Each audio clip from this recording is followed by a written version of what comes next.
4 traits of successful leaders. 7 laws of success. I don't have any of those things. So mostly what's happened is my experiences from the various people I've watched, what I've learned from them. I don't know how many of you were at NUJS when I did the talk to the Idea Scholars in 2012, I think. Were there? Yeah, I know. Yeah. So Let's see how much they recollect from that. What were your take backs? What were your... So I was working with the mentorship team there. Please. I was working with the mentorship team there. So you helped us a great deal to create a mentorship manual.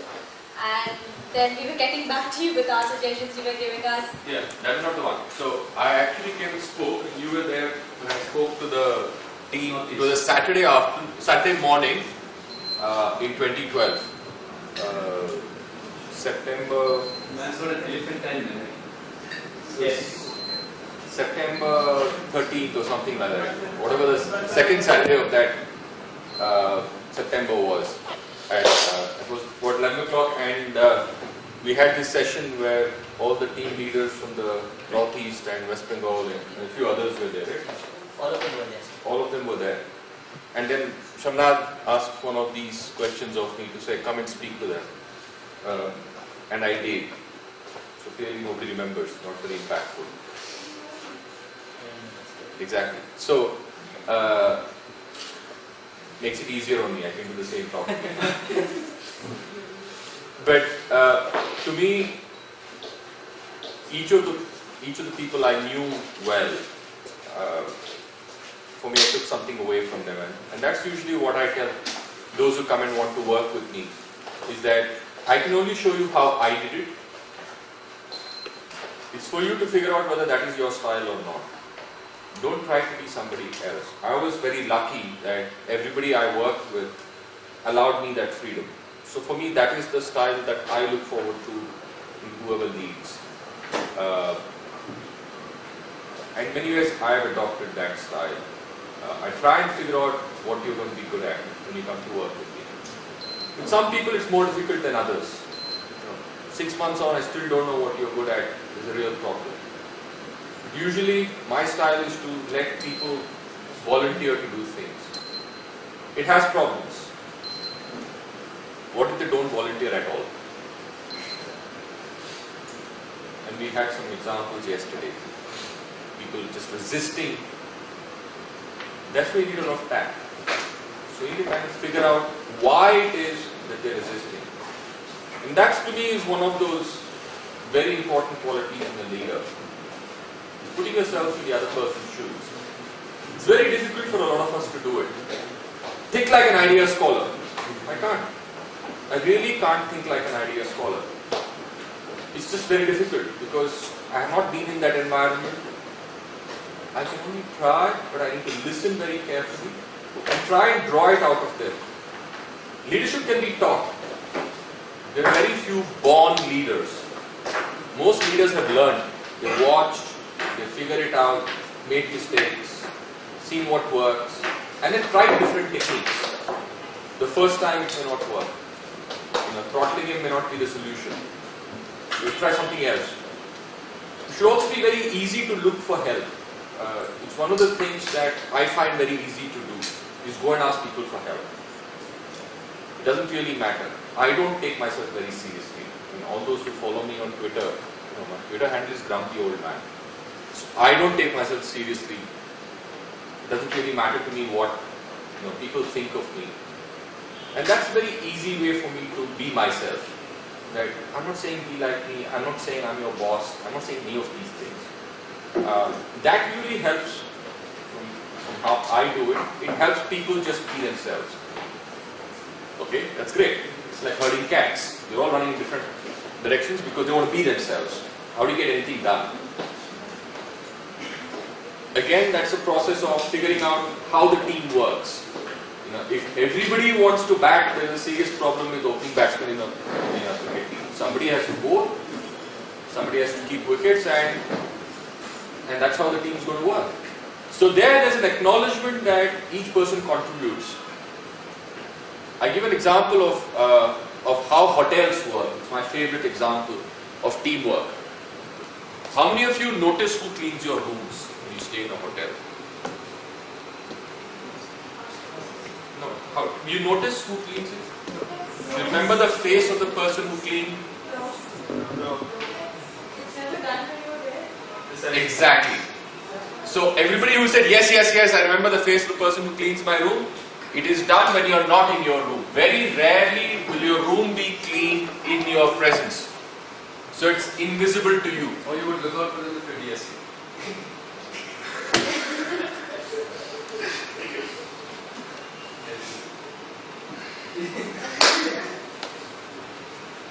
Shamnath, being in NUJS has kind of a perspective on things, so I'll just pass. Good Lord. I walked right into that. Okay, go on.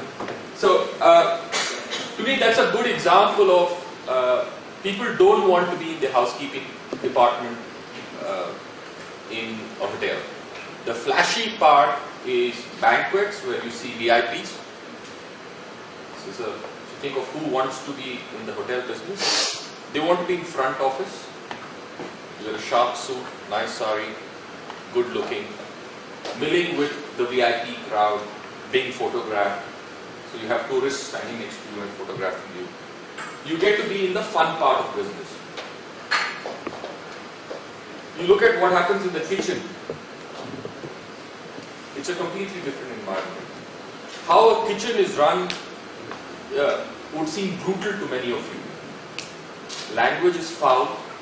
Things are thrown at each other. It's a very high pressure environment. And it is done in a really noisy way. There's a lot of yelling, screaming, looks very chaotic. Front office, there is a crisis, but you won't see it.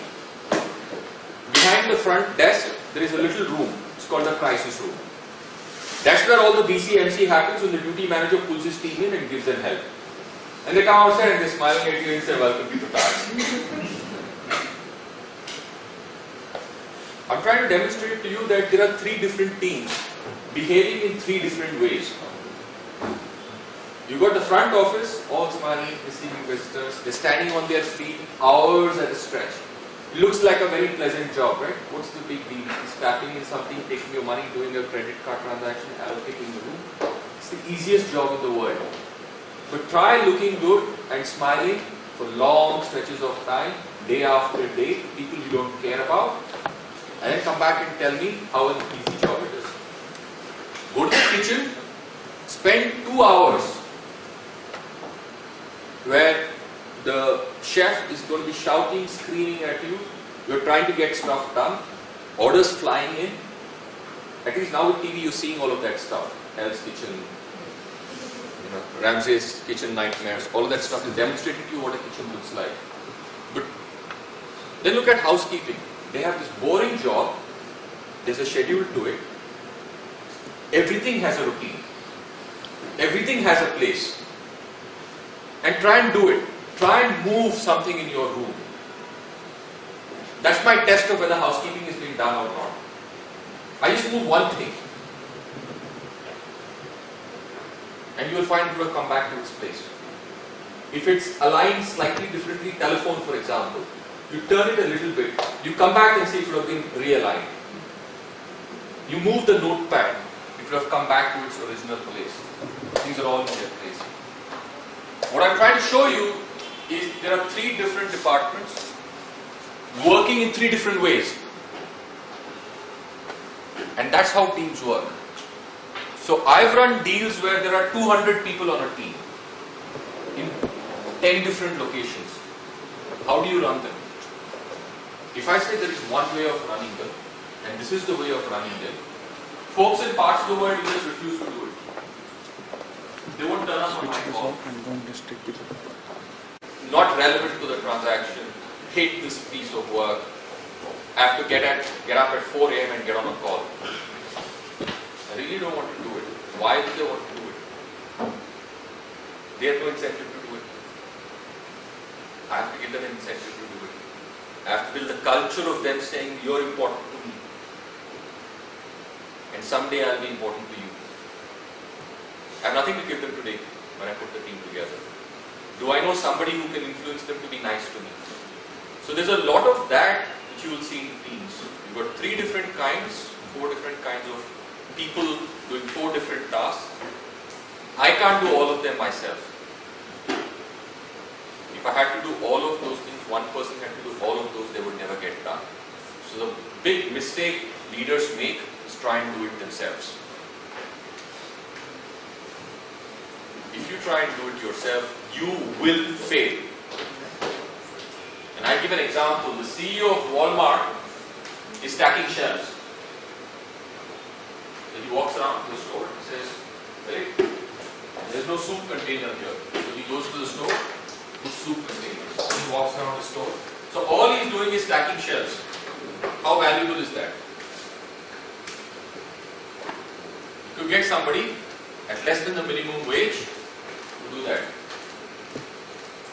We're paying him $8-9 million a year. What's he doing? Stacking shelves. That's the problem with leaders. Many of them think, I can do that. It's quicker if I do it. Rather than I tell the store manager tells whoever else, and the thing gets stacked. I know where the storeroom is. See how quickly it got done. That's leadership. It's not. You've ruined it for everyone. First, it's a waste of your time. We're paying you several $100,000 a day, and what you're doing is stacking shelves. First problem. Secondly, I noticed that there is a problem. You've identified it, but you've not solved the problem. So the problem is somewhere the information systems aren't tracking product on shelves. What you should be doing is going back to whoever is in charge of supply chain, making notes, going back and say, in my weekly meeting with everybody who reports to me, one of them is supply chain, and say, Paul, last week we had problems with soup supplies. Why did we have a problem with soup supplies? So is that just a problem for this season or every season? It's a problem every season. Why have we not thought about it earlier? Oh, because nobody buys soup during this season. So his stacking the shelf is actually a waste of time. Nobody is going to buy that damn thing. He thought it was a great achievement, he found a great problem, he's gone off and solved it. The problem doesn't exist. Nobody cares about that one can of soup, which nobody buys anyway. What I'm trying to demonstrate to you is all this intervention, trying to do it, usually it's counterproductive. What you have to do instead is rely on those people and question them. So, I work in a leadership team where I'm looking at stuff which I can't do myself. If I try to learn to do it, it's going to be a huge challenge. What do I do instead? I rely on these experts who I trust as subject matter experts to help me identify decision points. Where does a decision need to be taken? We all agree what needs to be done. You've gone off and built these little modules to say, it's going to be done, it's requiring these 10 people doing these 10 tasks to do it. We all agree? Okay. So we have a perfect model. The 10 of you will go off and do it. All you have to come to me to do is help with doing it. Not stacking the shelf, but saying, Murli, if you want me to do this, I will need 4 guys. Okay, go get 4 guys. Go. Decision done, up to you to go get 4 guys. Who are those 4 guys? How will you find them? Will there be 2 guys and 2 girls? Will they work here or there? Will they use blue pencils or red? Will they write in a notebook or on a laptop? Too much decision making at my level. Get those people off to do it. So I just don't want to see a lot of stuff going up to me. I want to see the important stuff going up to me. So in many ways that also helps them do their stuff. The only time I intervene, and Pragya has just joined, but I let everybody go off and do their thing for the first couple of weeks. Do it your way. And let me see how you do it. The first conversation after that is to ask, how is it going? What have you done? How have you done it? So it's their version of how they've done it. If it's going well, there's learning for me. If it's not going well, it's an opportunity to find out why it is not going well. I usually don't say, I know why it's not going well. Most of the time I do know why it's not going well because I've done it for about 20 years now. But I want them to ask the question, why do they think it's not going well? Before I say, I think you should do the following. That's something we have to start thinking. As leaders, we're not expected to have all the answers. Even when we do have the answers, it doesn't have to be stated as an answer. So I follow a very simple thing which I learned in London. Rather than tell someone to do it, ask them. I can pull rank on virtually everybody. At least for the last 8 years, there are very few people who pull rank on me. Never did. And never did it in public. Usually I ask, would 5:30 be convenient to meet? Frankly, I could have just said, come here now. And they'll have to do it pretty much. Very few people can really say, no, 5:30 is not convenient to me. But I still make it a point to ask. Rather than just say, see me at 5:30. Make it a point to say, would 5:30 be convenient? If that person says, no, I usually say, can you please suggest another time? Unless something needs to go out at 6 o'clock. And if he says, no, can I do it tomorrow morning? Then how do you think we're going to get this out at 6? I know it's taking 5 sentences, the conversation to get him to see me at 5:30. But they need to understand that just not being whimsical. If I said, no, I don't care, get here at 5:30, comes across as being despotic and whimsical.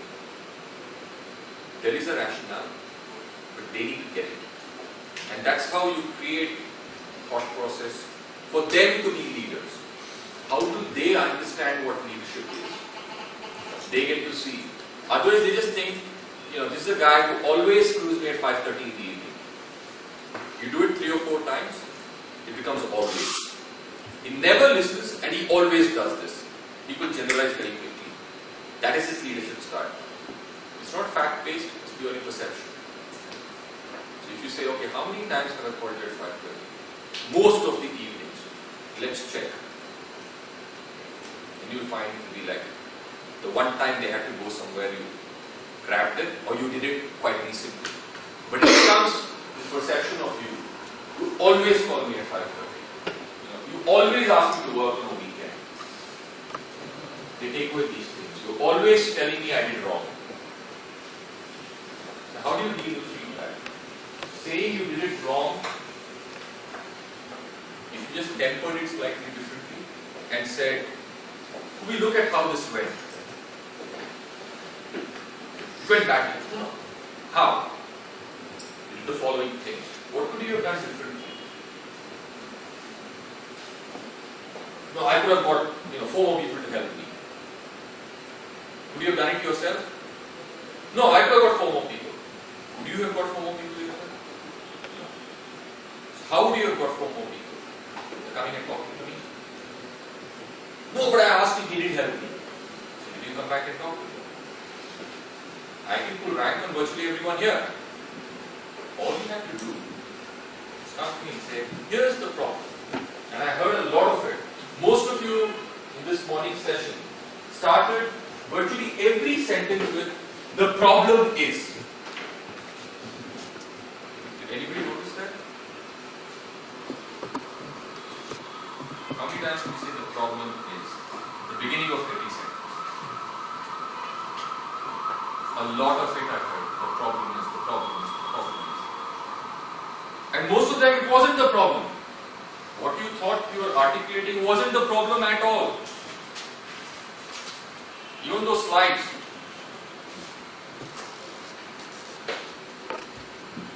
And that comes from not actually thinking through what you're talking about. There is a lot of team meeting theory, decision making theory. A lot of time is spent articulating the problem. Next time you see Sanjay Nanushali, you should do that. He's very good at it. So one of my colleagues does that very well. He starts off a meeting by saying, what is the problem? And everybody gets a chance to write what they think is the problem. And we write it down on the board. Is it really? If you think if I answer this question, you have solved the problem? No. Then that is not the problem. If you answer this question, have you solved the problem? No. Then that is not the problem. That puts everybody's focus on what needs to be done. What is the question we need to answer? And with all the discussion we had after Dr. Mitra left, I still couldn't understand what the problem was. So a lot of leadership is figuring out what that question is. So when I get lots of data from people who report to me, how do I actually interpret it? So I have financial data, I have strategy, I have product data, I have chemists, I have PhDs, I have medical doctors, all coming to me with their problem. Murli, I have a problem, here it is. I'm not a doctor, I'm not a chemist, I'm not a finance guy, I don't write checks, but they all come to me and say, this is my problem. Usually they come to me because I think I can articulate their problem, simplify it, and say, if we answer these 3 questions, are we done? A lot of leadership for me that I do every day is this. Leadership is not standing there and giving an inspiring speech. It's how do you actually get people to do what they want to do efficiently. And everybody in that sense, when Dr. Mitra says, no, you're a deputy leader. Leadership is not a title. It's not a position. I've never held titles. Doesn't really matter what my title was. I can call myself the Pope, doesn't really matter. Will people come to you for advice? Will they look to you for leadership? That I don't know, and nobody can define it.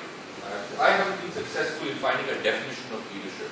As someone says, you show me and I'll tell you if it is or not. Strangely, that's the same kind of test for something not so desirable. Show me and I'll tell you if it is or not. Exactly. I know it what I see. Yeah. And that's really the story of leadership for me. Is I know it when I see it, and I know it when it's not also. So I can look at these traits and say, definitely that's not a trait I want to have. No, I haven't found a way to say this is the definitive list of qualities for a leader. Each of them is different. They have different techniques. There are different models of leadership. But I haven't found this easy, if I do these 4 things, I'm done. But as team leaders, you need to be able to organize, you need to be able to simplify. How do you get the most out of your teams? I mean, each of you have been kind of operating in silos. What can I do? But how does this fit in within what you're doing for whole idea? I didn't see very much of that when these conversations were happening. I'm doing this, I'm doing this, I'm doing this, but somebody else is doing this, doing this, doing this. There's all people doing. But how are we sharing? Can we be efficient in the way we are doing? We're not thinking about the hows very often. But that's a lot of maturity. And that's a lot of structure. Those are the only 2 things who will get you focused on what is the end. We're doing all these things, does it actually get us there? If we have to crack test sheets, whatever it is you guys call it, this discussion kind of ended with no result. So everybody got away thinking we had a discussion. Nobody can remember, therefore what. Who's going to go away and do what? We'll meet again in 1 week's time. Okay? So what have we done between this week and next week? Not very much. So a lot of my time goes in doing that kind of thing. Is making lists, following up, and saying, how can we actually get to results? What is that result? And saying, I will get something done in a week. It's great, but you just bought yourself a real big problem. Because nobody has agreed what that is going to be. What is the qualitative measure of that? At all. So you promise to deliver something in a week. Really, now finish the discussion about they broke it for you. I'm just saying, on that issue, when the promise was made, there is no clarity on. Because the discussion is to continue. he has to come back on a methodology within a week after the discussion. Mr. Shishira, he'll have a paper in a week. I have a paper. He'll have a test paper in a week. Because he's already doing that. I didn't see what the problem was with the previous ones, although he said the problem is, and how we are going to resolve it, and get a paper out in a week. But there's no problem with the previous ones. They have to keep generating papers. Yeah, but we had syllabus issues. Will we do all the things in one? Will we do 3 separate ones? I think there's a lot of questions to be That's what I'm answered. saying. So the session hadn't concluded, right? So it's a. You made a promise without concluding the session on how. You fixed a deadline without figuring out how. So what happens usually, I see the exercise, end of this day, the team will sit, chalk out who's to do what are the timelines and how they will do it. That's how It's not a great example for what you're. I mean, session will wrap up in that manner. I mean, I get your point, but this was an inclusive discussion to use as a fulcrum point. Because your larger point simply is that we need clarity on what we're doing. But this session did not get that kind of clarity because it was inconclusive. We have to come back to it. So I think the understanding is if he comes back, once we get, so 1 week when he committed to, if he came back at the end of clarity and we said 1 week is too short for it, we would have given him a revised time. So, the example is not gelling well with the point that you're trying to make. Okay. So in my life is slightly different. People know exactly how they're going to do it before they commit to a date. So there's a lot of research that goes into what needs to be done, how it's going to be done, before somebody pops up and says, we get done in a week. Which means prep for meetings. Most of our meetings are very short. We don't have 4 hours to have a meeting. Most of the slots that I give out are half-hour slots. Which means everybody's read everything, everybody's turned up with a solution. So the problem is, defining that problem is only done once. Every single meeting is about finding solutions and seeing why it is or it is not working and how can we change it. So one of the rules I have for everybody who says I have a problem is you're the best person to solve it. So please come to me and say this is the problem, this is my solution. What do you think?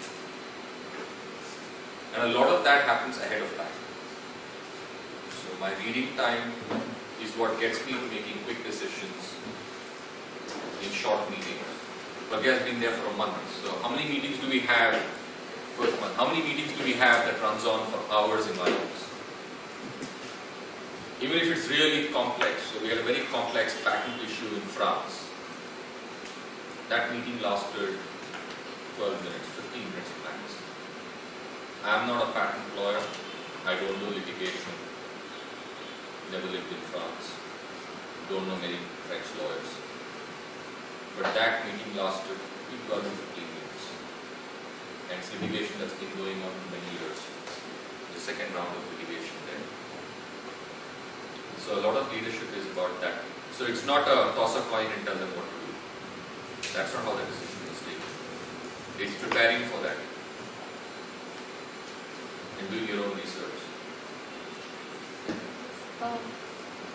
Okay, the thing is, you say that you can pull rank and get people to do things, but the situation is that me and her, we are a very brand new team, a couple of months old, and we don't have a lot of groundwork to build up the thing on. Secondly, people have joined as members. About 60% of them have joined mainly because it looks good on their CV, and it's quite a challenge for me to say, listen, I'm not requesting you to do this, you're not doing a favor for me, it's because you want to do this that you have joined IDEA and you should. But how many times do I keep telling them this? You don't tell them that. I don't tell them that. That you've come to work for me, therefore you should do it. And about the incentive part, So I'll answer your have first to work question, on. which is, Yeah. how do you get them to do stuff? They will only do it if they want to do it. But you can't have a cricket team if everybody wants to be an opening batter. That's where the team sits together and says, okay, I'm Rahul Dravid, never opened batting in my life, but we don't have an opener. Somebody has to put his hand up. I'm Rahul Dravid, I put my hand up. We have a wicket keeper, but I'm Rahul Dravid, I can also keep wickets. So if it helps the cause to be able to play a fifth bowler, and we sack the wicket keeper, I will go and keep wickets. But now we want you to both keep wickets and open the batting.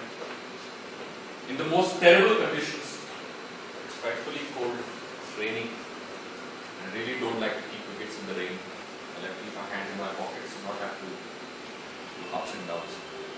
I'm Rahul Dravid. I said, okay, I will do it. I will keep wickets for you, then go out and open the batting. Both things that are not really what I want to do. I want to be a number 3 bat, go sit down, get my head in order after I fielded, come back and bat. Why do I do it? Somebody somewhere in the team says, who's going to put his hand up? And you can bat a bit, and you're the safest bat up front. So we'll take you out of what you think you're best at, what we think you're best at, the cost of your career. I'm asking you to do it, don't work. You want to do it. How are we going to get this thing off if nobody wants to do this? So let's try and say, why don't you try this for 6 months? And we'll ask someone else to do it for 6 months. So everybody gets a sense of what we have to do. So you're not good at training materials. You don't know you're not good at training materials. I think you write well. I think you communicate well. But if you think you want to do something else, let me know. Tell me what you want to do, and you can have it. So these team members of yours who are saying, I don't want to do this, I don't want to do that. Tell me what you want to do. Look, what's worse is they don't say I don't want to do it. They'll say yes and they never do it. And then I'm waiting for the product to come out and I'm like, okay, when is it? Let me answer the question before you guys come up with some more. So, it's a common problem. People say yes for a variety of reasons. And why does it not happen? They don't understand what they are saying yes to. Very, very common mistake. And you don't want to look like an idiot when somebody says, can you do it? You're not understood what the it is. But you say, yeah, I can do it. When can you do it? Day after tomorrow? So 2 mistakes. You said yes, and you've given yourself a deadline. You're having a clue how to do it. So good leadership is about saying, what is that thing? Breaking it down into small tasks. And then walking it through with them to say, okay, here's what we need to do. Can we break it up into 10 tasks? Can we then have deadlines for each of those small tasks? So I want to write a paper on a topic which I really like. I just put it out there. And everybody's looking at me and saying, am I going to be the stupid person who's going to say, can you explain what this means? Obviously they don't. They all work for me, and if I think they're stupid, they're going to get bad evaluations, they're going to get sacked. So nobody is going to say that. So I have to anticipate what it is that this topic is, dumb it down and say, here are all the aspects of the topic I want you to cover. Here's the outline. Get them involved in that conversation. So you did this thing last week, didn't you, about this? So they can have this connection to each of those tasks. So they feel they can do it. And they're connected to this idea to get them to do it. So if I can connect to it and I'm looking clever in front of my colleagues as the expert on that tiny area, I want to show off that I can do that, and I'm the only person in this room who knows about that. And my boss knows I'm the only person in the room who can do that. They'll want to demonstrate that. So you've got somebody bought into this task. You have to have a sense of deadline there. And that's where it helps for you to have done that task. Sometimes I'm in a difficult position when I've not done that task. Then you have to yield to the sense of that other person, or have someone else you can talk to and say, these are the tasks you think can be done in so much time. Break it down into tiny tasks. It's easier when you make you recognize the weak link. Like if it's a chain, you can easily recognize the weak link than when it's a shoe. So when there are things that nobody knows anything about, ask for help. So there can't be too many problems in this world that are unique. As much as you might think you're all geniuses, most of what are the problems of the world have all been solved in some way or another. So whenever I think I have a great new idea, I just sleep on it. The next day I find somebody else thought of it for 200 years ago. So, and I've tried, trust me. I've really tried to think of a new problem, a new idea. And then I find if I think about it hard enough, someone somewhere has already thought of that. So many times when you think there is a problem, I can't crack it, ask for help. There are lots of people who have seen this problem and will be able to say, you know what, I had this problem, this is how I did it. Not you should do it this way. Then you get a sense, okay, that problem was solved in that way, that problem was solved in that way. What were the reasons why we can't do the same thing? Maybe we can, maybe we can't. It gives you a chance to think about it. And say the world's changed since Murli did projects. So there's no point using the same system. But there's an idea there that I can implement in some way. So for you, it is finding these people who need sometimes to be micromanaged without making them feel that you're micromanaging them. So can we have a chat by the end of the day? And we can go through your outline. Small steps. Before writing the whole project, can we just go through your outline?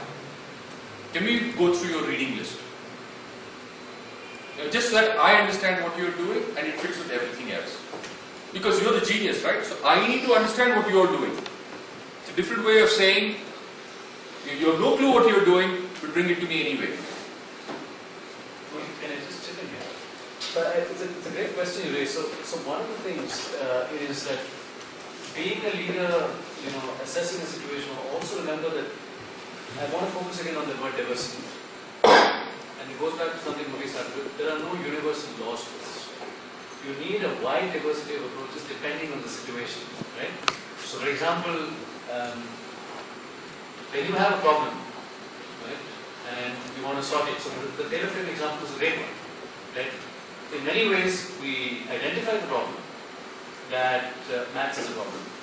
Our assumption was that tailor frames would solve it, and the assumption was busted by speaking to someone who's actually handled that very area and has come back and said, sorry, tailor frame was working. So you saw that in operation. If we barked up the wrong tree and gone on tailor frames, Give us more 20 minutes more. sorry? Give us 20 minutes more. Exactly. So we would have barked up the wrong tree, had a solution that was very suboptimal, wouldn't have solved our case, because even with extra time, you still have maths questions that can't be solved by tailor frames. So one is really identifying whether you got the problem right and whether your solution is the best possible solution. So do a bit of brainstorming before you even begin tasking. So you've got your, and there's nothing wrong. Identify the problems. In all of your chapters, where are the bottlenecks, where are the problems, get clarity, as Murli rightly said, on the problem. And the way to approach the problem and to get it done is again through a wide diversity of approaches. So for example, he spoke about delegation. Now, that's one approach, that as a leader, try to delegate as much as possible so that your time is freed up. But there are oftentimes you have to get your hands dirty. For the simple reason that remember that the business laws that evolve in a corporate setup like this will not suit ours to the T, right? Because you're a volunteer network.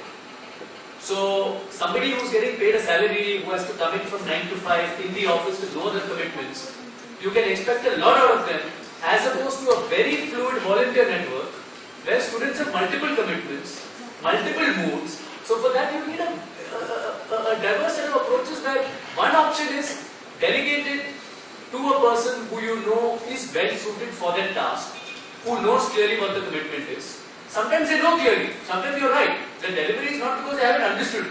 The non-delivery is because they're lazy. So you also shouldn't be a structure where you say, I want it done on Sunday, and then you never approach them till Sunday, and then Sunday you say, where is it? You have to find a way of going on reminders, and that's something that I've learned the hard way on IDEA, that initially it was very difficult because I would say, do it on this deadline, and then go back to them on that deadline, and then it's never done. And then I realized, sorry, the approach is wrong. You have to keep at it. Every 2 days, is everything well? Communicate with them. I hope you know this is the deadline, and I hope you're working towards it. Even a simple email, it greatly helps. Because you're putting them, you're constantly fixing it in the mind of a student, remember, who's got 1,001 commitments. And you have to find a way. So oftentimes when you have multiple commitments, The only way you will get your work done through your team is by making sure what they're doing 5 years top priority. So you have to keep them enthused. You have to keep constantly reminding them. That's very short emails to others that, hey, I hope everything's on track. Can I help? And that's a great message. Can I help? I'm not looking at you as a boss. It's a collaborative endeavor. Is there anything I can do to ease this process up? And then, the other thing that happens, and it happens with us all the time, I'm given a task, I will not open up the task till the day I'm supposed to finish it. And then I realize there are actually 3 other impediments. You have to force them to open up it and start thinking through it on day 1. So they space it out. And that's a huge challenge, but that's also a huge talent on your part to get it done. And the biggest challenge, of course, is through the course of your working, identify what are each one's strengths and what are each one's weaknesses and play up the strengths. Some are very good on the field. Some want to be inside doing more in-house research, writing. Some love social interactions. As a leader, one of your key skills is really spotting talent and spotting where the talent lies. And you'll notice that about every good leader, right? Play them up to their strengths. You have to do that. And I think we're not doing that very, very well because none of us really know our team members also, etc. And you'll find by and large, we discussed this last year as well. If you have a team of 10, there are 4 or 5 you can really bank on. The other 5, and that's okay. You can't get everyone to work at 100% potential for ideas. That's fine. Don't discipline. If you're going to have because there are some activities where you would get 100% involvement. So sensitizations are one. Where everyone's enthused, they will come with you. But reporting, preparation of test papers, that's the toughest job, which is why we gave it to a committed guy like Yash. Because not everyone wants to do that. That's very tiring work. And it requires a great deal of discipline, a great deal of focus. And you can see that after so much time, we're still struggling through how to structure it, right? None of us have clarity on it. But we have to discuss it. We deliberate on it. And trust me, this is a young movement. So the other point I would like to, in a diversity of approaches, where Murli will sit in a corporate office which has a large history and has clearly defined tasks, by and large. Again, your task and your movement is a 3-year-old movement. A lot of them are undefined fluid. You have to work with the complexity, you have to work with the fluidity. Do not expect standard solutions, standard problems, everything to be clearly defined, everything to be clearly communicated. Keep that fluid, that's fine. As far as possible, we concretize it, but as far as possible, we also keep it fluid because we're in that growth process. And it is, again, I go back to diversity. There's no standard approach to this, which is why this entire exercise, and it's fine, that's it, the whole day, 2 days, 1 week. Discuss because you need to know exactly what the diversity of approaches that each one of you is following. So you've got one set of problems, I hear another set of problems, the way you've tackled it, and this exercise is exactly about that. It's not a top-down approach. It is an approach where you're coming with your problems and we're trying to find solutions that will suit you. Right?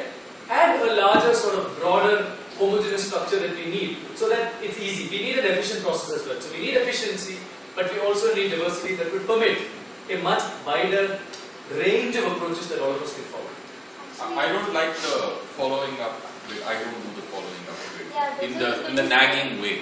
I keep sending you reminders, I never do that. Usually what I do is come back and say, can we catch up at the end of the day, face to face? I find it more effective than sending Also, reminders. can I help? Yeah. Don't just can I help? How's it going? Can I help? Law schools, there are a lot of rules and journal I work, understand. this, that. So meeting up is not always. If you're in the same law school, thing. you Yeah. will meet at food time. Oh. I find it very difficult to accept, and I work in an organization that has almost 30,000 people, and nobody has told me, Murli, I can't find time to see you. So I usually make it very easy. By doors open, I usually go and see someone and say, just stick my head in and say, I just need this one thing from you. Can I have a quick chat? Very difficult when you are standing in front of me to say, no, I don't have the time for a quick chat. I'm going to walk away. Very difficult to do. We are human beings. We find it very difficult to do this, just run away from a social interaction. So it looks like I'm ambushing people, but that's what I do. Emails, messages can all be avoided. One important point that I feel is I kind of tend to obsess over, oh my god, whether she will do it, or should I do it because I don't think she can. I think I need to learn to trust No, my. it's a very good way of doing it. We all face that. There's a deadline. I don't know if she will do it. Therefore, what we do is break it into bite-sized chunks where you can catch up. So, if I give you a task that needs to be done, project that needs to be delivered in 45 days, what I do is break it down. So, what is the maximum I can catch up? The maximum I think I can catch up is a week. If I fall behind by more than a week, I can't catch up. So I never let anything fall behind by more than 2 or 3 days. Then I have red flags up. If it's more than 2 or 3 days, the real red flags up. And shift up, right? I mean, again, go back to diversity of approaches. So, for example, some people love the social interaction. They love the meetings. They love the face-to-face. And if they love that, and they will get enthused, and they will do the work only when there's energy of people around. Grab that. Some people are better on emails. They love to be left on their own, but they're very efficient. You just put it in the email. He's one time. Trust me, that's why it's smiling. You have to play to people, understand people really well, and also. And so for example, what I do with something, because I fall in this mode. If you give me a deadline for today, chances are I will come very close to missing.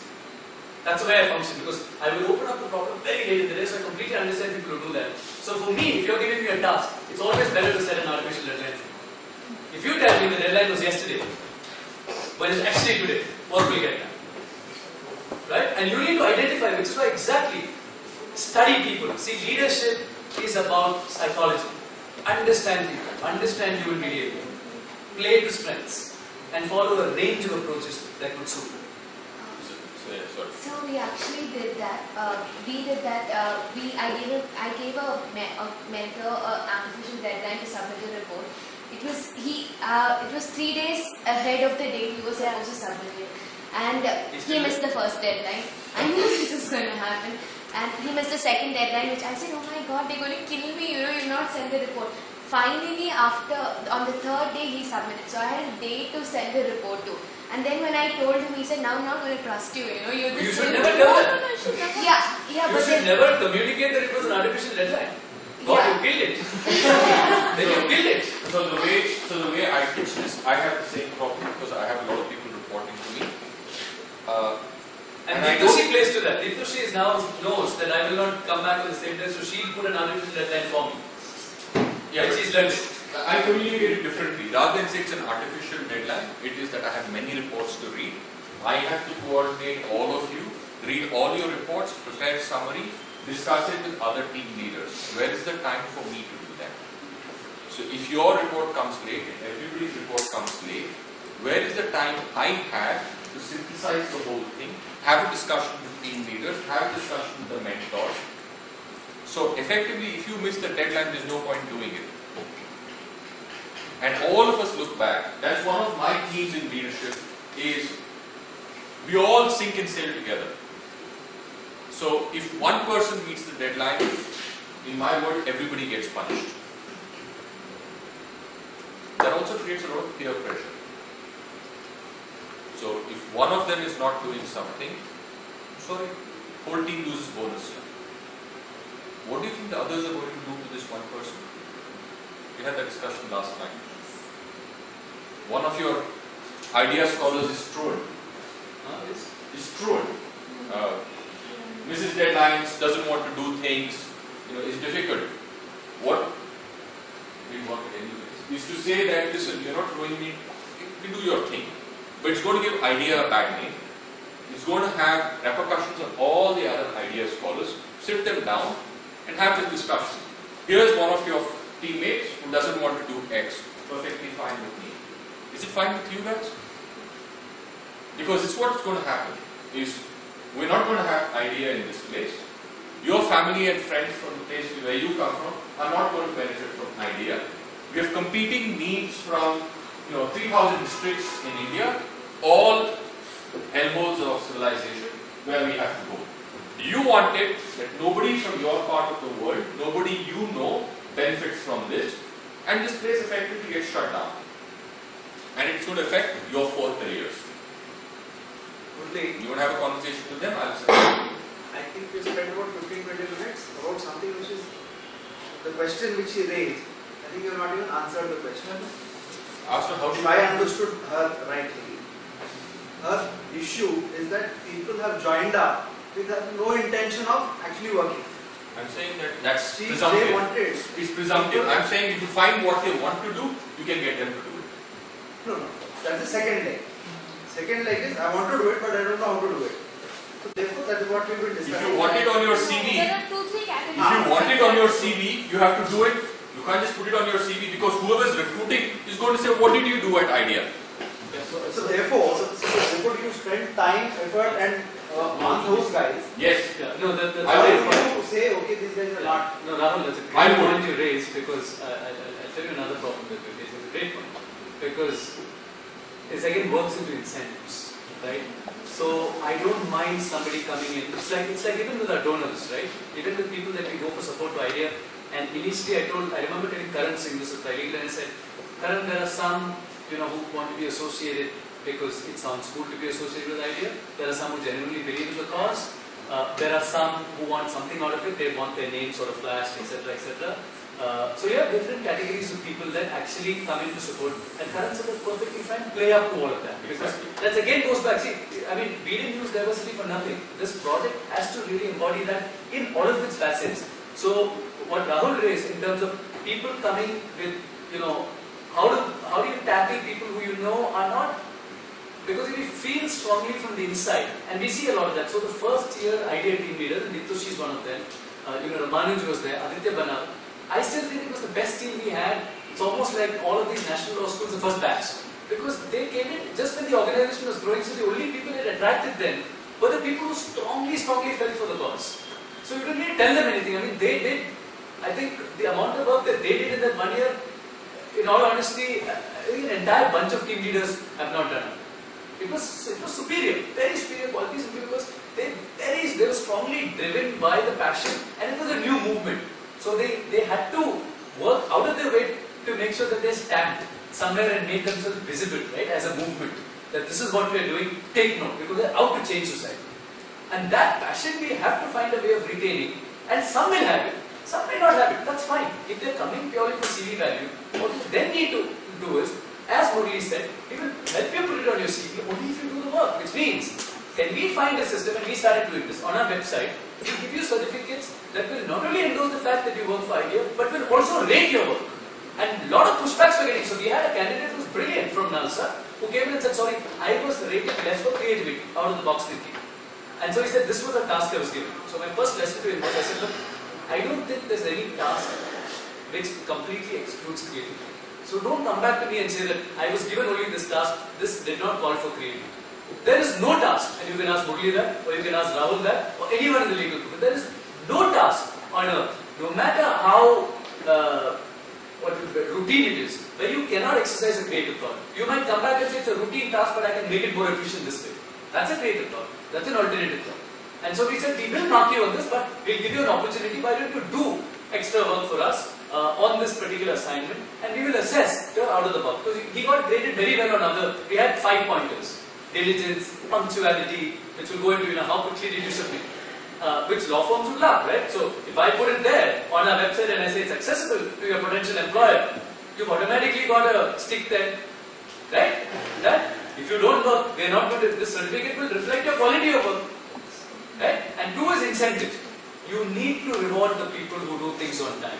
You need to demonstrate it to your team that the people who've done things and have done things exceptionally well, and that's the magnanimous nature of a leader. Always, I think one of the key things is, even if you put in 60% of the work as a leader and 40% your team, one of them have put in, attribute the entire thing. Very often it's the other way around. Somebody else does it, but you take credit. It's a bit like our little vice chancellor sitting in NUJS. Others will do his writing and he'll put his name on the article. It happens routinely. It's a shameful act. Law firm partners do it. Yeah, exactly. Professors do it. It's pretty much routine. It is routine, but change that. As a leader, you need to give them more credit. Right? When they take ownership, try and build ownership. That's the other way you get people to work. Make them think of it as their own. It should be their baby. Right? And give them as much control over it. Because when people take ownership and responsibility, then the stick you need to apply is far less than if they're going to see it as a very automated, task-driven process where they're not seeing the whole. So also you need sessions where everyone buys into the idea, right? We have a culture, we have an idea. In fact, when I presented the vision to a group of people, a lot of non-profits doing wonderful work over the last several years, they said your key advantage is you have a very strong vision, a very strong mission statement, and a goal, and you've got a very easily implementable model in terms of impact. So it's very easy to communicate this to people, right? We stand for transforming society, by empower, by getting more kids into the law school, by changing their lives, changing the lives of their community. Get everyone to co-opt into that common theme, that common vision, that common. That's exactly. And just one quick point before I conclude. Now, as a leader, if you want people to comply with deadlines, remember one basic thing that I've learned through all these years working with IT. And I failed at it miserably. I'm trying hard. If you communicate a deadline, people need to see that you worked on it immediately after that. You've told someone, I want this report to review. If they send you the report in time but you've not reviewed it for the next 3 months, bang, you've lost credibility. You ask these guys, that's why he's smiling. He sent me several things I shadowed it for months.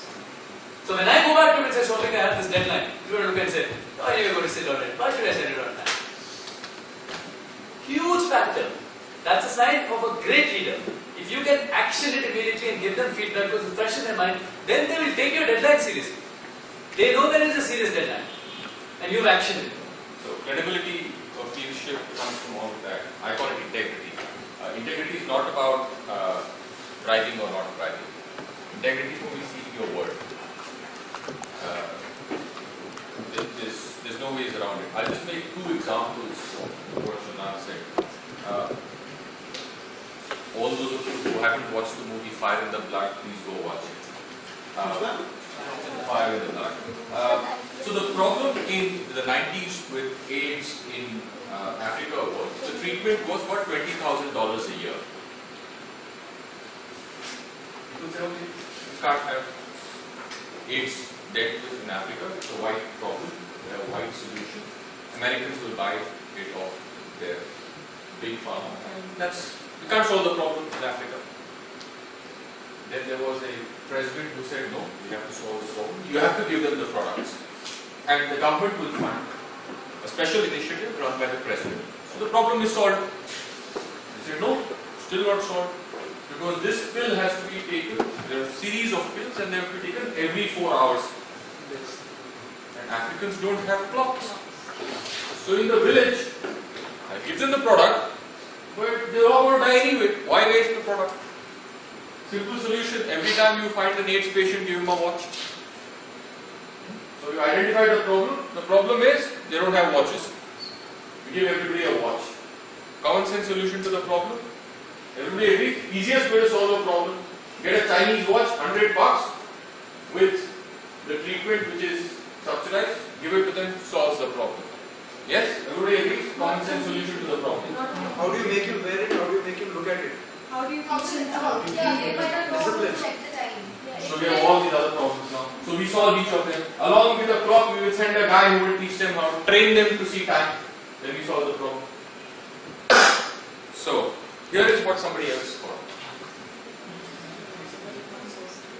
Something like the sand thing which Sand thing. Okay, instead of a watch, we have. Okay, what is it? So here's what somebody else got. There should be an alarm for Alarm, there's a okay. beep, something. Anymore. Let's get the suggestions from them. What else? Anybody else? Go back to creativity and all of that. So, Go solution. back to creativity. Anybody else have any other ideas? Clock, sand, alarm, Give one guy the job to gong. gong. No. So, Village gong. so it goes from village to village to village, like the Phantom Comics of Hong Kong. What do all these solutions have in common? What is the problem we're solving What for? have in common? The guy should understand what he's doing. No, is it? What do all these No. solutions have in common? What is the problem we're trying to solve? Discipline. What is the problem we're trying to solve here? Time. Time. What is the problem? Medicine. Medicine. If I could find a pill you could take once a day, it eliminates the time problem. So the breakthrough for Cipla, Dr. Hamid's solution was, he said, you're looking at the wrong problem. The solution is, I will make a pill they can take once a day. You don't need a clock, you don't need a gong, you don't need people, you don't need to teach them how to see the time, you don't need an alarm, you don't need But you sand. had all of those. even if you had all those, go back to how many times you would ever take capsules if you were asked to do it 4 times in a day. How many of you have the discipline to actually take it 4 times a day? And you can't overdose, underdose. Even if you had clocks and watches and all of this. It's a common problem. Compliance is a huge issue. So, when you're trying to solve a problem, it's an example of where you can be creative. So see, all of you were thinking of time. Look at it. There was a problem and you thought the problem was time, right? It was articulated that this drug was there, it had to be taken 4 times, but how you define the problem will let you know what the solution is. So if you define the problem differently, you'll suddenly see, hey, I can think of a better solution, a completely alternative solution. I'll give you another example. Forget pharmaceuticals. There are lots of mass mailers being sent out. During elections, they send out mass mailers. You have envelope or something with a stamp on it. So you talk about the old days when you couldn't go to the post office and frank it. So somebody has the enviable task of taking all these letters, sticking stamps on them. Do you guys get it? Yeah? Tastes nice?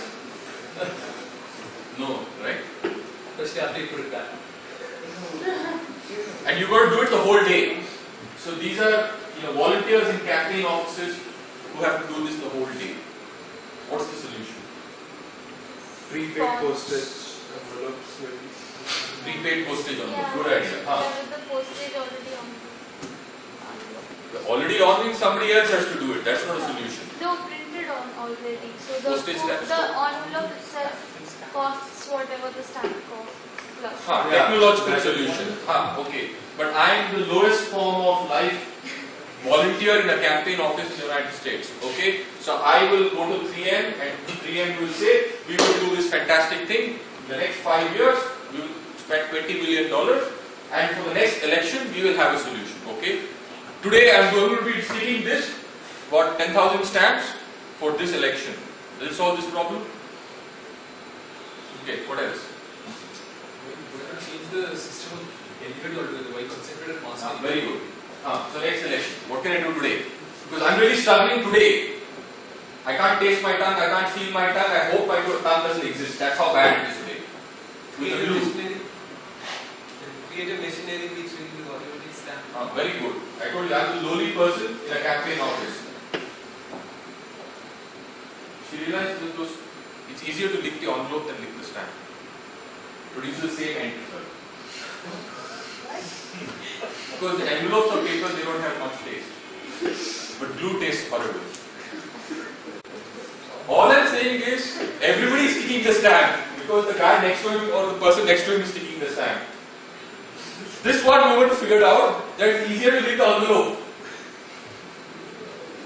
The quickest possible thing.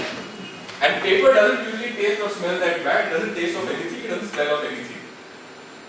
And if you're lucky, it tastes good also. So all I'm saying is, if you are given someone the task of doing something, let them have a go and explain to you how they are going to do it. Because as I said, you want to learn how they do it. You don't want to tell them how to do it. Sorry, you've been holding up for some time. No, my question was sort of related. So, I guess that there's no black or white answer to this, but where do you draw the line? So, I am essentially the person who's coordinating between the directors and my team, right? So, I allocate something to one of my team members and I give them a deadline. And they don't follow up on the deadline, and I wait. I again give them an early deadline, and I wait and I wait and I wait, and it's never done. But I also know at the same time that it's a very important task, and by that deadline, I need to get it done to the directors. So where do you think I should draw the line between me actually going down and doing it myself, and just like waiting and waiting? So again, everybody has the same problem, and here's why I would do it differently, and how I would see it differently, and it. Say to you what you just told me. I have a deadline. I have allocated a task. I have allocated a deadline. So, wind you back to the discussion we had. Here are 4 tasks. Here is the team.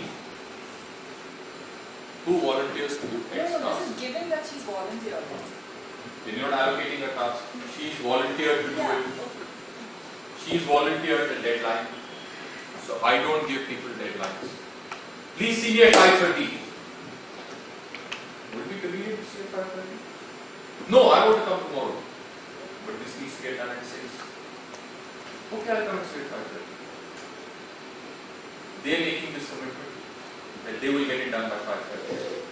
Then I'm also breaking down that task so that that person appreciates it's going to take 4 hours to get it done. And then I make sure that I don't let it fall up too far. My problem with 1 month project being behind by a week. So if by 12 I have not got any feedback on how well it's going, I'm going to say, so can I help you with anything? I'm assuming you finished these 2 things out of 4, can I help you with anything? You need any help? At this point in time, you will get feedback to say, no, I have not finished it. So why is it like that? Can I help you with it? So doesn't look like you're micromanaging it, doesn't look like you're putting pressure on that person, but both people understand. So I gave you the deadline, you're not going to meet it, it's never going to happen. And if at the halfway point you find 0 progress, that's the time you can get it done yourself in 1 hour. No, as in, okay, fine. So telling you the situation that I was facing, it essentially, so we were required to send in these follow-up profiles, which were very important to be sent out to people who were in concept.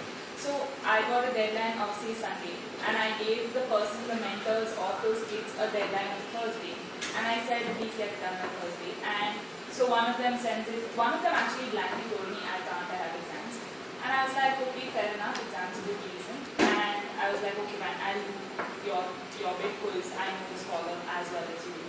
And I'm not even sure that was a good thing on my part itself for me to have told her, okay, fine, this time I will do it myself, which is... You got that one right. Yeah. So I get that. So what would you have done differently? Given the situation, I'm not sure because there were exams. Here's a suggestion. Yes, you have exams. What can you do with what you have? Can you get the scholar, maybe an introduction to the scholar? Can you get the scholar to fill out this, to look at it and fill it out? So there's a form, there's an example, the president. Can you get them to fill it out? Can you get me a friend who can help you with this? You have lots of friends, right? Can you get a friend to just help you with this, please? So you don't take on the problem. The problem is really theirs. Not to mention it that way. It's your problem and walk away. They still have responsibility for it. You're trying to help them do it. Doing it yourself actually ruins it. So they think it's not my problem. They walk away from it. They have no ownership of it. But whereas if you did this, the deadline is still theirs. Remember that story about painting the picket fence? Mark Twain. Everybody remembers?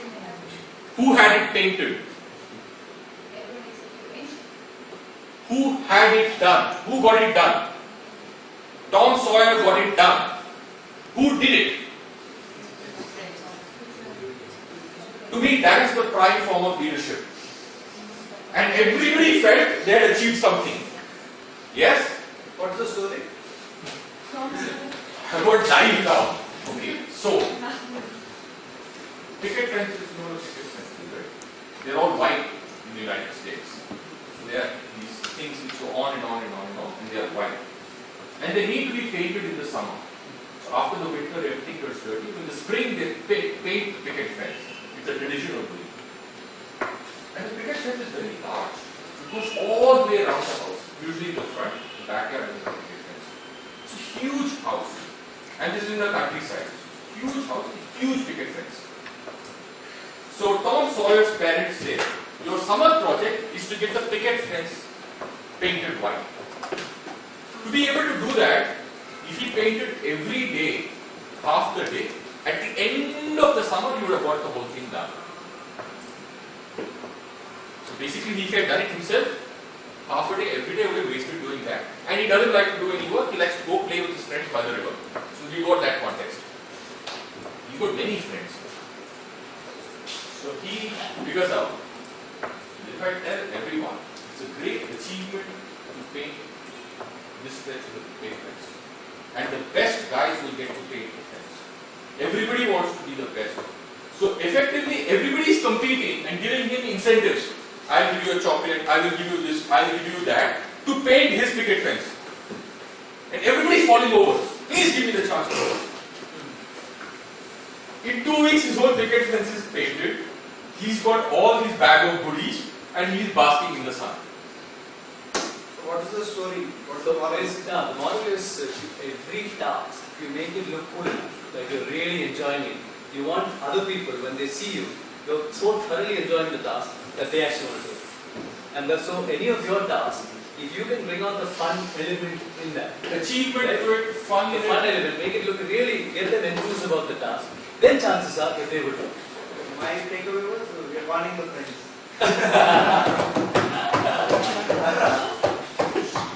That's why I went back to the credibility. No, I mean, the way you would adapt the Tom Sawyer model here is that you are doing that because you don't want to go bask in the sun, but because you have grander plans of working at the leadership level and doing more policy level things and doing more stuff that is more worth your time. No, also that you have other tasks to do. They must appreciate that you have things to do as well. If you delegate everything and you're just the mailbox, you will have no credibility as a leader. Nobody will follow you. I was going to say that you shouldn't seem like a bureaucratic No, correct. thing, like, Correct. Which is why I you said, have to do this. what can I But do you are for you? still a leader. Yeah, You but have to then lead. You have to lead the team. So your tasks are very different from the task that someone is executing, but you have to be ready to take those on and be ready to partake in it. So one good way in which you can run, and this is an interesting project I'm giving you guys. Try it out and come back to me with the results. When you've given someone a task, and I found it very helpful. If you time and again suggest and demonstrate that you're helping them, you're working with them to accomplish it. So, for example, Pragya used to work with me a lot on writing assignments, articles. We co-authored some pieces, and she was heading the research and policy wing of IDEA. So, a lot of research reports we take. Now, if they had a deadline to prepare a report, once every 2 or 3 days, if I found a reading that would help them, I would send it there. Right? So, they've got a deadline, but between the deadline and now, it's not like we've not interacted. We're constantly interacting and telling her that, hey, read this is so cool. And sometimes I would even extract the passage and say, look at this passage. Now, what that gets is, one, it keeps the task alive in her mind. Two is it sees that, here's someone who's delegated the task but who's actually engaging on it because they want to see a good result. And three is, find ways in which you can make the task a little more fun. Right? So, what you can do is, what again Murli said, try for face-to-face, because nothing like a little small break. So yesterday we were really stuck with the schedule for today. Now, Ditoshi had worked in her room, I had worked in my room, Murli had worked somewhere else. It would have produced a result. But since all three were here today, we said, let's do tuck. What is your convenience? What is this? This will look cool. This is how we wind up. She said, I need this slot with the team leaders. So a lot of things, when you're face-to-face, it's much easier to get it done because you break it down. And like I said, make sure the task that you delegate is known to you. That's very, very important. You have to know exactly what it entails because one, you can constantly engage with them on it, and two, a realistic deadline. Three, you can communicate it much better with them. The others should have credibility. And as try a leader, this. if you're asking someone to do something that you don't know how to do and can't do yourself, you're in real trouble. And that's going to be your learning in the real world. So the ones, if you go to law firms, you're going to have, or you go to any place to work, the good leaders are the people who can actually tell you how to do it and show you how to do it. So I'm asking you to draft something which I can't draft, I frankly don't care, just go find me a paragraph. Doesn't really inspire confidence with the first year associates. Just go do it. Actually, not very helpful. So I found people who just say, figure it out. To be really not cool leaders. The figure it out thing is, is a thing that, for example, Subhanu, my boss, can tell me, Murli, you figure it out. That is our code for, you're the best person to do it, find me the solution and get off and do it. So we've agreed the principle, figure it out in that sense has a different connotation at your level to saying, figure it out. It's a very bad answer. How many of you communicate back to your directors and others when someone in your team does really well? I have not seen a single email from any of you. It's never reached us that this person has worked really well on this assignment, and I think, sir, you should write a personal mail to him or her, or we should do it. You've done it? No, for both the individual mentor and for a team member. have you You've done it? So two of you, how many? I've submitted my team members report. But have you done it at the moment rather than a process driven? If somebody's done outstanding work, you just copy your directors, perhaps copy me and say, this is outstanding work, we'd really like to appreciate what was done here. And that then the message from the director or from any of us going back to your team. You maintain team list, right? So whatever message back, and we're happy to do that. Yeah. If you send it to us, we're happy to say, excellent work. And I've done that several times. In fact, the mistake I notice is many of you write without copying that person in. And so I've had to copy that person and send it back. So that's fine. I'm quite happy with that. I write to you and you copy that person in. But do that so that more and more, so that your team also gets an indication that they are part of the entire process. That it's not a very robotic, huge division of labor, one part not seeing the comprehensive whole, no connect. Because people love to be connected to the cause, connected to the larger movement. Make that connect time and again. You need to do it. And speech of great leaders. All those who forgot that talk, one of the instances I mentioned there was I did an internship with K.K. Venugopal. And I was a third-year law student. And it was really tough internship. We never had an intern before. I was his first intern. And generally, in an office of that kind, the Supreme Court, you just kind of part of the furniture. Nobody wants to talk to you. Nobody knows what to do with you. And since nobody had an intern before, just kind of ignore you for a significant period of time. So I can just say, okay. And there was no internet those days, so forgive me, there was no surfing. And there were no novels to read. So you're just there in the office at 9 o'clock until 9 p.m. So I went around asking people, can I help you with something? Usually said, no, it's okay. So there's one guy who said, we've got this case. It's really controversial. It's P.M. Sessions, the Chief Election Commissioner. And the government's decided to kind of have two more people and make it a majority. So basically, he has got no voice in this. Okay. And every state in India is represented in that matter. There are about 20 senior councillors on side. Palkhiwala and Ram Jetnani. And it had been argued already. So there was only a little bit left, which was two more people had to argue. And I had sat through that in the Supreme Court. And he said, okay, you've heard this newspaper. You've read the paper. Yes. Okay. So I said, okay. Went back, sat down, researched it, and came up with this wacky idea. I thought, what the hell, I had nothing to lose. So, those days we had no computers, so I just wrote it down very neatly. And gave it to that guy and said, you asked me what I wanted to do. You asked me if I had read that. Here's my note for what it's worth. And here's something that I noticed nobody else had argued. And I thought, never been argued before, but here it is. Nothing happened for a couple of days. And then instructing counsel came, they had a meeting. Again, interns never got invited to any of those meetings. But I then got called. Guy comes in and says, boss wants to see you. So there's all these instructing counsel from all the states. There's the boss, and there's the junior. Until then, I never spoken to the boss. So I go pull myself sitting at the back somewhere. All this conversation. This is the distance in that. And they're having this discussion. Then he looks at me, smiles, I smile at him. Look at this point, he says, so where did you find it? So I told him,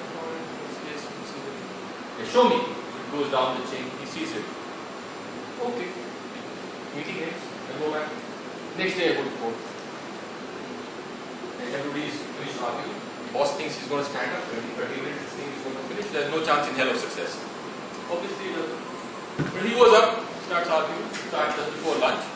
So very interested, let's explore it more. So all the authorities are listed. Now we're going to read each one of them.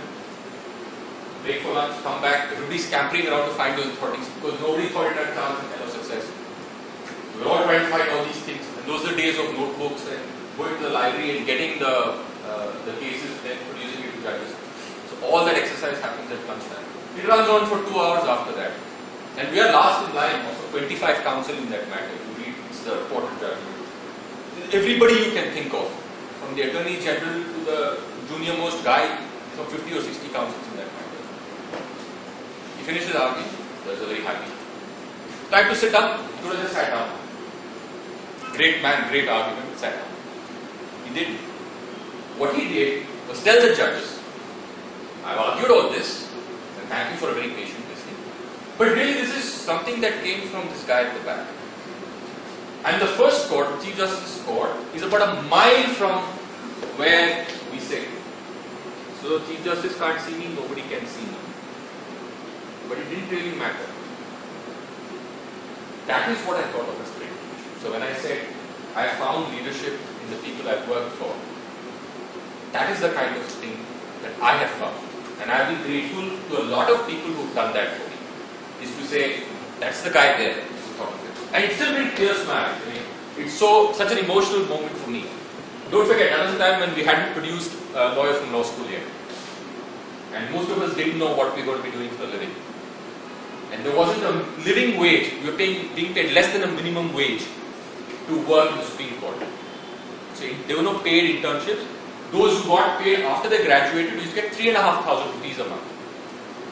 And at the end of that month, I got a check. In the same way that every junior in that office got a check. It was a big change to my career. I thought, I can actually do this. And life's been different since. So it's just an example of how a little bit of recognition, it doesn't have to be money, it just has to be somebody saying, so I'm not writing an email to the guy to say, you made a difference. And you will see the difference there. That will spread. Now if you do one for everything, he brought me a pencil, I'll send you a thank you email, then you're in trouble. So you keep it valuable, but you must be able to show them that they're making a difference. And to me it's a big value.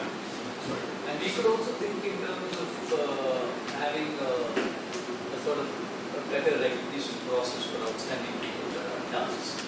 We can think of them, we can think of small mementos or something that we can send them if you think somebody's really. Anyway, I think, like I mentioned, since our focus this year onwards is going to be more on the teams also and how to incentivize the teams and the team leaders better, we have all these arrangements. So the Ombudsman endeavor now is going to expand out to team members also, it's not just going to be team leaders.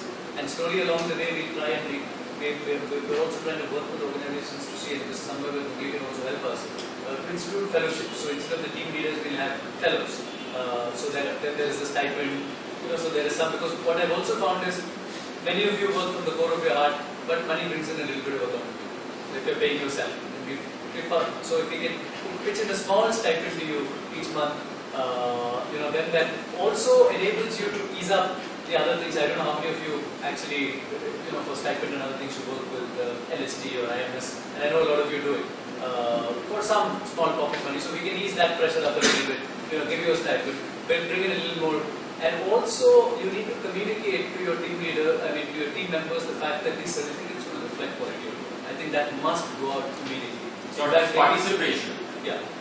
The quality of your thing at the end will be rated, right? And those will be publicly accessible by your potential employees. Because if they ask us, and only how do we build the system in? Because when you see a CV and you see idea work on it, what is the system? But not everyone does that. I know. How do you get that across? That on a CV, if you see idea, you're supposed to ask us back, and then we will release what our rating on the particular candidate is. Understand that recruit is not stupid. When you say you've done this 2 pages list of activities, or you've done these, I've been recruiting for some time now. I did these 10 deals as a first year associate. Yeah. Great. 10 deals as first year associate. Superstar, right? Complete star. Cool. Okay. So you did this deal. Then what are the 3 big issues faced? And how did you crack it? Oh, the photocopier didn't work.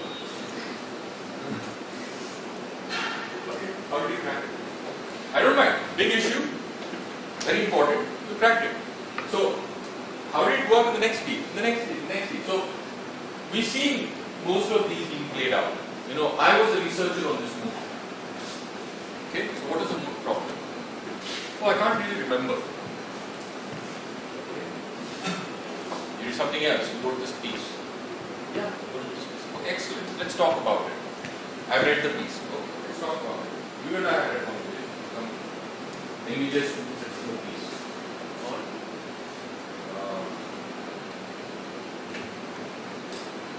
damages, causation and damages.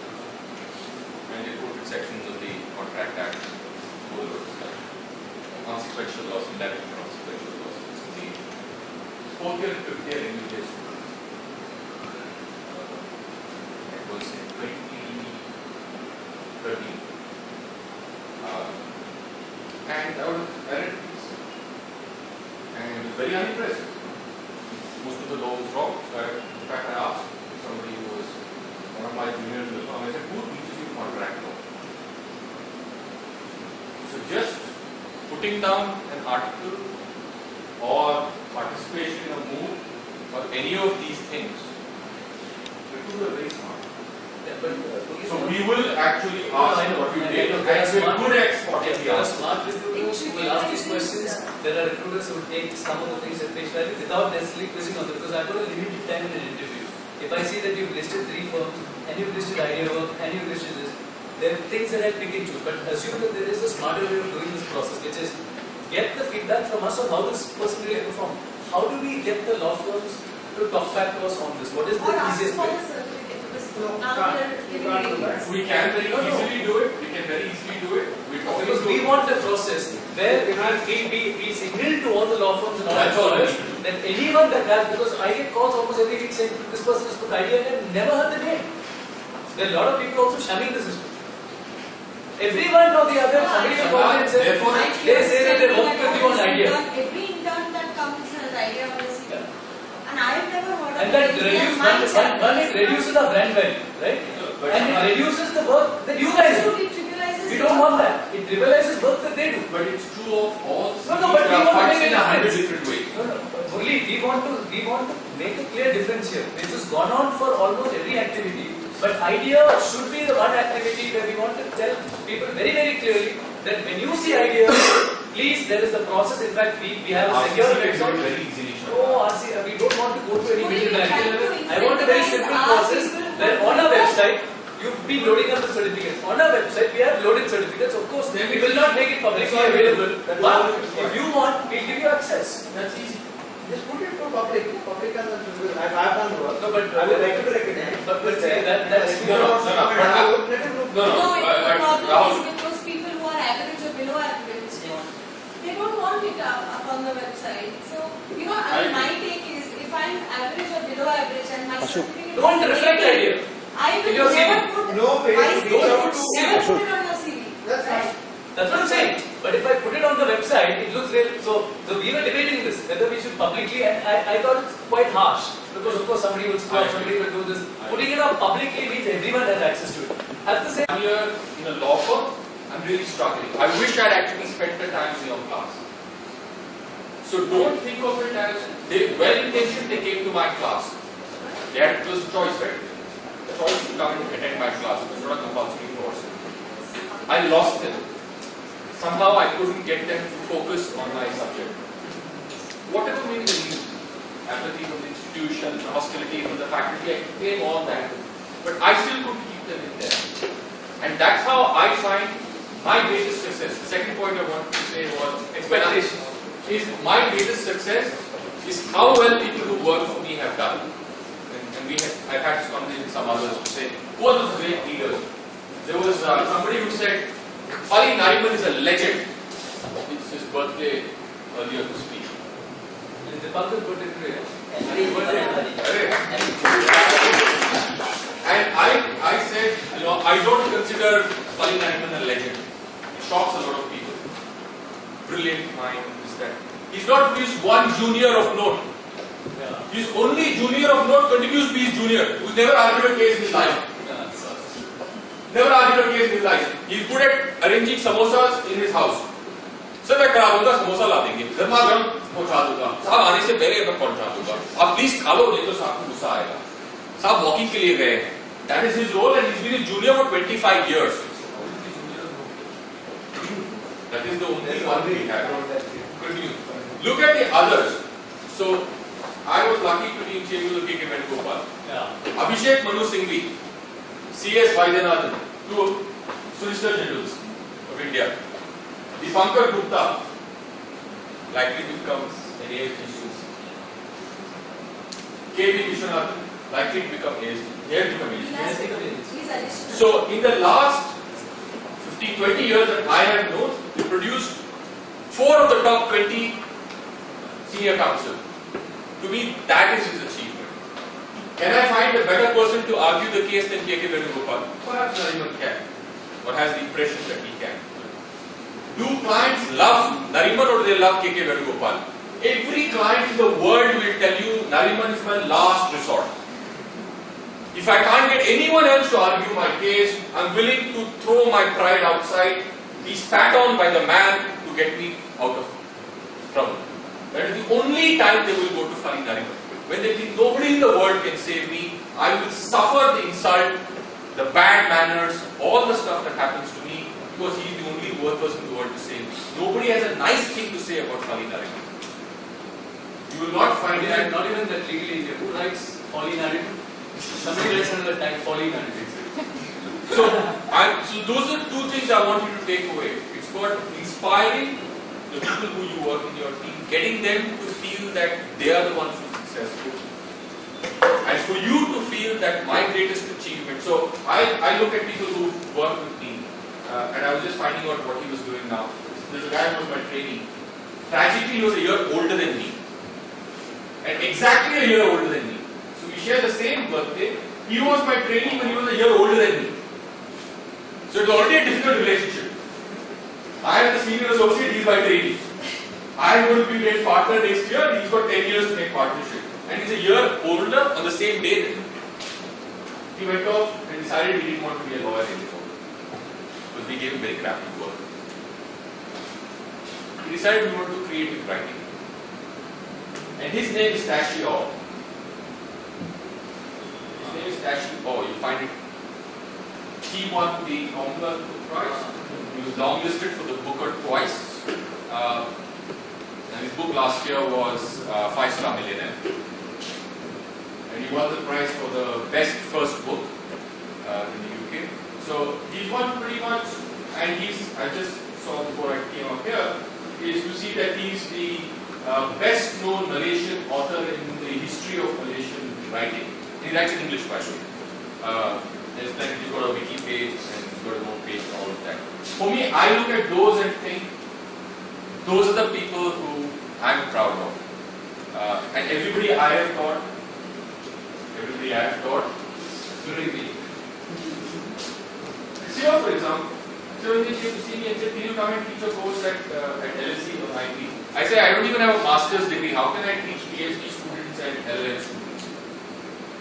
To me, it is what those who work with you feel about it. It's not what I have achieved. I became GC, so big deal. There are hundreds of them. It's what those people who work with you think of you. And I think very fondly of the people who I work with. I go back and I'm received very warmly by the people I work with. And I think that is, to me, a great achievement. So that is, the concluding thing for me was, how do you measure your achievement as a leader? It's not the title, it's not the money, it's not how often you're Googled, it's not how many hits you have on Google. It's how many people there think of you as a leader. And come back to you and say, this is what I learned from him. And I'm grateful for that opportunity. How often they keep interacting with you. How often they come back to you and say, I'm going to send a guy over to you in London. Or I'm going to send you this person. Who are those people who say, I think you will benefit from this and send you somebody? Or send you, like he says, emails, clip things. I don't see these people. I go back to the firms I work with, the whole firm comes to see me. Including the tea lady, everybody. I heard you were in town, you were in the office. For me, that is very endearing. I've been out of that place 7-8 years now. And there's still people who want to come and see me. Then I feel, yes, it was worthwhile. At that time, nobody had to do me any favor. But I go back to London, and this is the reception I got about a month ago when I was there. The whole office turned up and said, I heard you were in the office. I just came to say hello. Because they all want to be award-winning writers. They know that if they work with you, So, thank you very much.